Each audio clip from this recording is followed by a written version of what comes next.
خوش بختی کی بات ہے، اور میں آپ احباب سے کیونکہ بڑا خوبصورت اور بڑا شیریں قسم کا خطاب جو ہے وہ ابھی پیچھے، بلکہ مرکزی گفتگو آپ سمجھ لیں شاہ صاحب کی ہوگی، سید فدا حسین شاہ صاحب کی، وہ آپ سماعت فرمائیں گے۔ چند ایک باتیں میں بھی اپنی نوکری کی آپ کے سنگ ہو کے عرض کر دوں اس بارگاہ میں۔ یہ نوکری ہے، آپ سن کے کر رہے ہیں، میں بول کے کر رہا ہوں، اور اپنے مالکوں کی بارگاہ میں نوکری پیش کرنا یہ بھی خوش بخت خادموں کے نصیبوں کی بات ہوتی ہے۔ احباب گرامی، اللہ رب العالمین نے قرآن کریم کے ذریعہ سے امت مصطفیٰ کو بہت ہی خوبصورت رہنمائی فرمائی۔ میں پہلے جو آیات کریمہ میں نے پڑھی ہے اس کے بارے میں مختصر وقت میں کچھ عرض کروں گا، چونکہ ہم نے مولا حسین علیہ السلام کو تلاش کرنا ہے تو ان کو جس مقام سے ڈھونڈا جا سکتا ہے اس پہلی منزل کا نام قرآن کریم ہے۔ پھر ان کو فرمان مصطفیٰ میں، پھر ان کو صحابہ کرام رضوان اللہ تعالی علیہ اجمعین کی زندگیوں میں تلاش کریں گے تو خوبصورت مناظر نظر آئیں گے۔ تو آئیے، چونکہ پہلا مقام اور درجہ ہمارے لیے قرآن کریم کا ہے،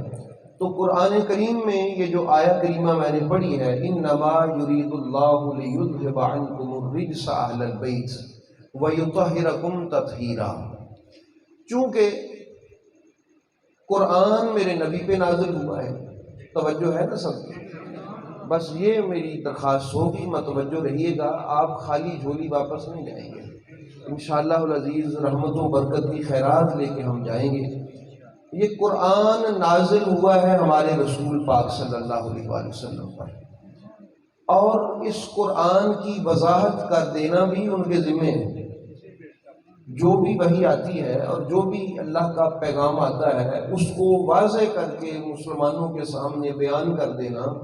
یہ بھی میرے محبوب پاک علیہ الصلوۃ والسلام کی ہی ڈیوٹی ہے۔ آیت پڑھ کے سنانا بھی ان کی ڈیوٹی ہے، اور اس آیت میں کیا نازل ہوا ہے یہ بتانا اور سمجھانا بھی میرے مصطفیٰ کریم کی ڈیوٹی ہے۔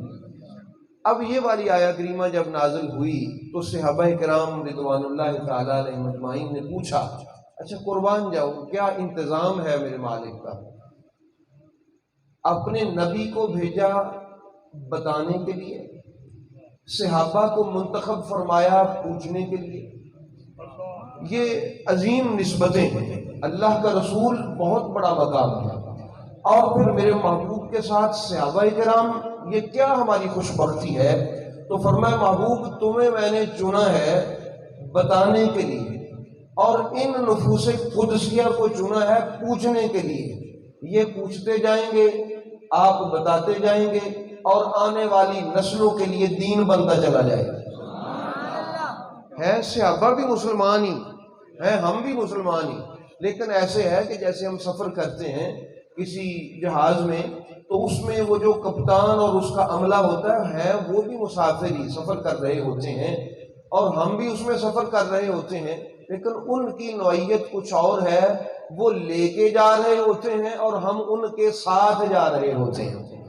ایسے ہی صحابہ کرام رضوان اللہ تعالی علیہ اجمعین کی شان ہے کہ ہیں وہ بھی میرے محبوب کریم علیہ الصلوۃ والسلام کے اس رحمت والے جو بیڑے میں سوار ہیں،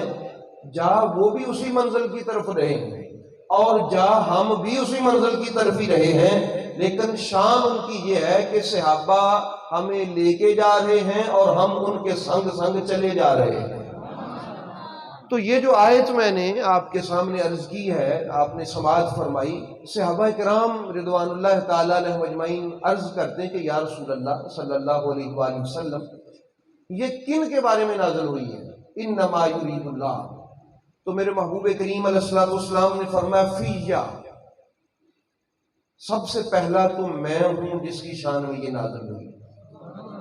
وعلی، اور پھر دوسرا علی ہے، وفاطمہ والحسن والحسین، اور پھر یہ فاطمہ اور حسن و حسین ہیں۔ یعنی اللہ رب العالمین یہ کائنات والوں کو بتانا چاہتا ہے، کیونکہ اس پہ میں بہت ساری گفتگو کانوں میں سے ٹکراتی ہوئی سنائی دی ہے کئی دفعہ کہ اس آیت کے آگے اور اس آیت کے پیچھے چونکہ ازواج مطہرات کا ذکر ہے، اس لیے یہ جو لوگ کہتے ہیں اس آیت سے مراد مولا علی ہیں، سیدہ زہرا پاک ہیں، حسنین کریمین ہیں، تو یہ فضول بات ہے، اس میں تو ان کا ذکر